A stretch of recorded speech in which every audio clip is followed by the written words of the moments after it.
Hello and welcome to kesing education. I am Kulbhushan. Let's start today's tutorial.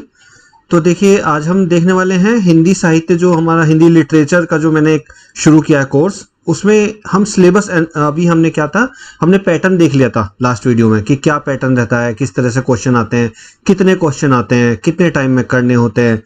अभी हम इसमें क्या देखेंगे, जो हमारा सिलेबस है ना कंप्लीट, वो हम देखने वाले हैं कि हिंदी साहित्य का जो सिलेबस है यूपीएससी के लिए वो कैसा है, उसमें क्या क्या है। आइए एक बार नजर डालते हैं। तो पहले हम प्रश्न पत्र 1 की बात करेंगे। तो जो सारे उत्तर हैं वो आपको हिंदी में ही लिखने होते हैं। उसका खंड कै क्या है वो हम देख रहे हैं। पहले पेपर का खंड कै यानी फर्स्ट पार्ट। तो इस फर्स्ट पार्ट का नाम क्या है? हिंदी भाषा और नागरी लिपि का इतिहास।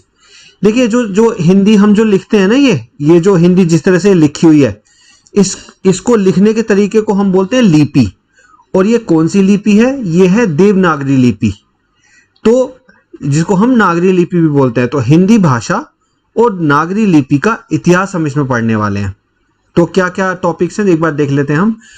अपभ्रंश, अवहट और प्रारंभिक हिंदी का व्याकरणिक तथा अनुप्रयुक्त स्वरूप हम देखेंगे।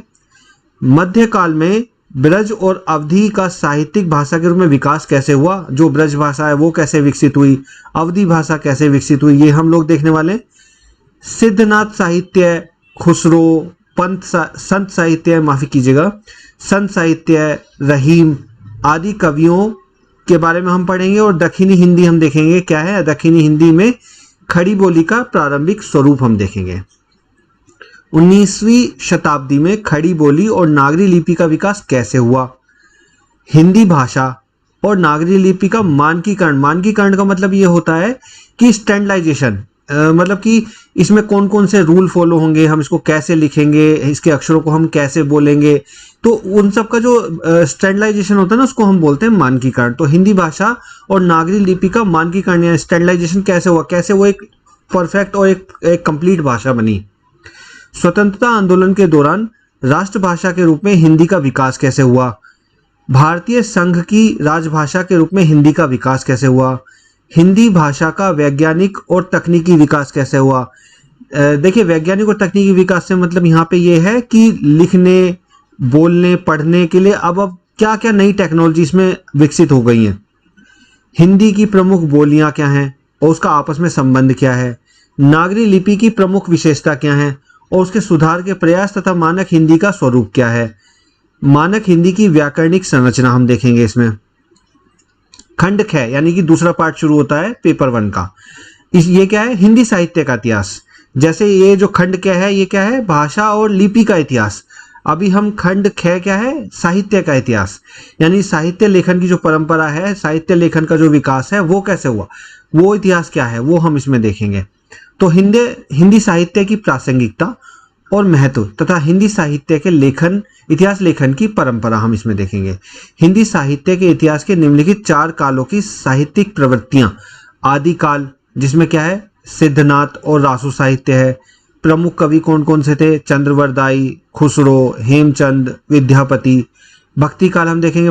भक्ति काल में क्या? संत काव्यधारा, सूफी काव्यधारा। बस यही आपको पढ़ना है, जो आपके जो सिलेबस में है, जो हिंदी साहित्य के सिलेबस में है, बस यही आपको पढ़ना होता है।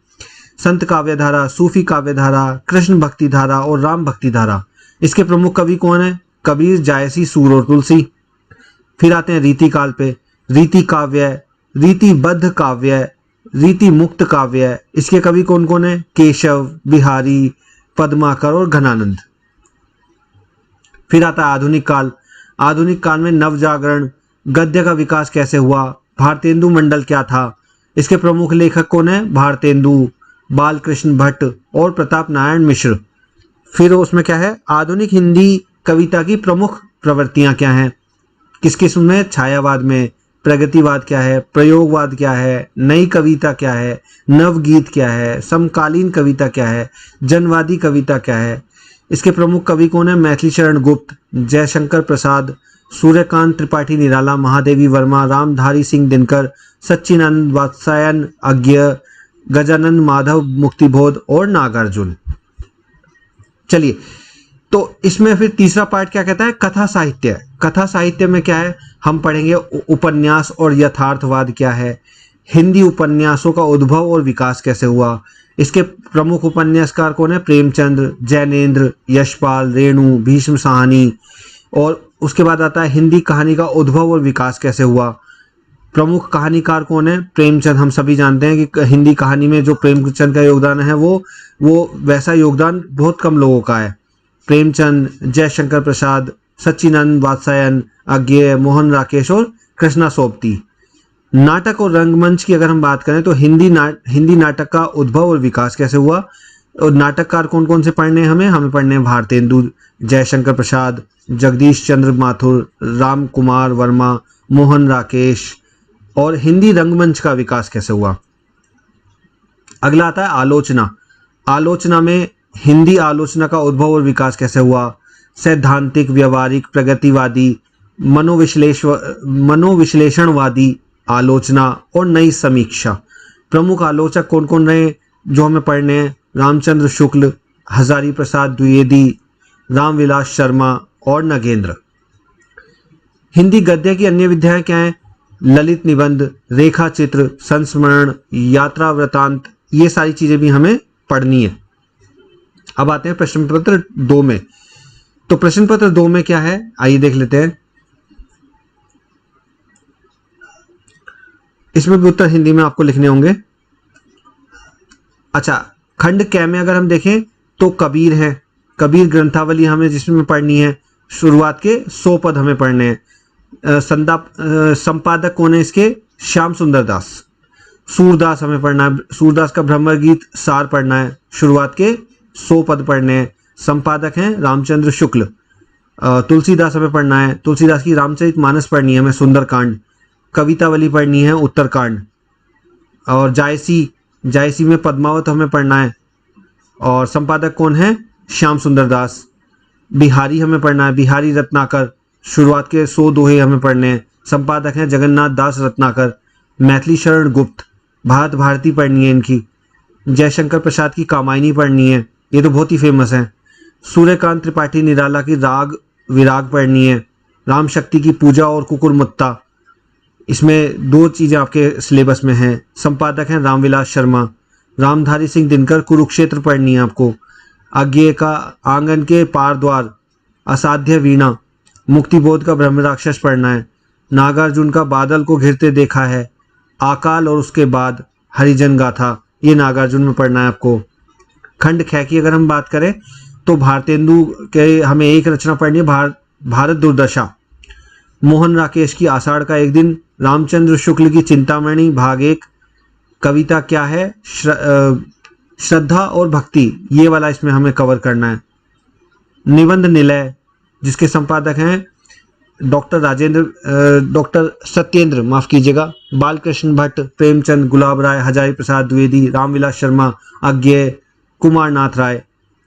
प्रेमचंद में गोदान हमें पढ़ना है, प्रेमचंद की सर्वश्रेष्ठ कहानियां इसमें सिलेबस में है, संपादक कौन है, अमृत राय। मंजूषा, प्रेमचंद की सर्वश्रेष्ठ कहानियां, संपादक इसके अमृत राय हैं। प्रसाद पढ़ना है, स्कंदगुप्त। यशपाल, दिव्या।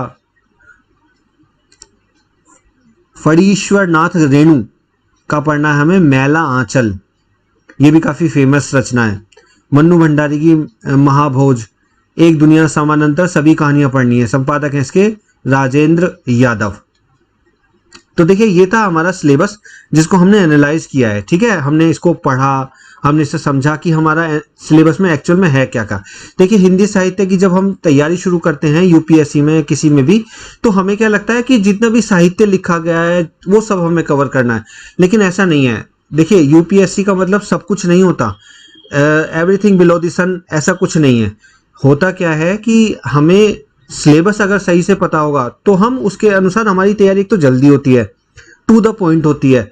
और ये जो पेपर 1 है ना, ये जो भाषा का इतिहास है, ये तो इसमें जो मार्क्स आते हैं ना वो मैथ्स की तरह आते हैं। मतलब कि अगर आपने सपोज करिए कि 50 नंबर का एक क्वेश्चन लिखा और जो कि बिल्कुल सही है, तो ऐसा हो यूपीएससी में क्या है, अगर आप 50 नंबर का कोई क्वेश्चन है तो उसमें आप ज़्यादा से ज़्यादा 20 नंबर, 17 नंबर, 18 नंबर ला सकते हैं, है ना। बहुत ही विरले होंगे जो 22-23 नंबर तक ला सकते हैं। लेकिन इसमें क्या है, जो इसका पहला पेपर है भाषा वाला, उसमें अगर 50 नंबर का क्वेश्चन है और आपने सही लिखा है तो उसमें 30-35 नंबर तक मिल जाते हैं। तो इसमें गणित की तरह से नंबर मिलते हैं, स्कोरिंग का काफ़ी अच्छा स्कोप होता है। तो इस वजह से जो हिंदी साहित्य है ना वो ओवरऑल काफ़ी स्कोरिंग हो जाता है। ये है इसका इम्पोर्टेंस। तो देखिए अगली वीडियो में हम क्या देखने वाले हैं, अगली वीडियो में हम हिंदी साहित्य को पढ़ना ही शुरू कर देंगे। हम इसमें क्या शुरू कर देंगे, इसमें हम देखेंगे कि हिंदी साहित्य में हम लोग जो कवर करने वाले हैं वो सिलेबस को सीरियल वाइज हम लोग सारी चीज़ें इसमें कवर करने वाले हैं। तो अगर आप इस चैनल से जुड़े रहेंगे तो आपको नोटिफिकेशन मिलते रहेंगे, आप पढ़ते रहेंगे और आपकी तैयारी अच्छे से होती रहेगी। तो चैनल को अगर अभी तक सब्सक्राइब नहीं किया है तो चैनल को अभी के अभी सब्सक्राइब कर लीजिए, क्योंकि पूरा हिंदी सिलेबस हम लोग, पूरा हिंदी साहित्य जो है वो हम लोग कवर करने वाले हैं इसमें। और अगर आप चैनल का पार्ट बने रहेंगे, चैनल को सब्सक्राइब करके रखेंगे तो आपको नोटिफिकेशन मिलेंगे, टाइमली आप देख पाएंगे, समझ पाएंगे, तैयारी कर पाएंगे।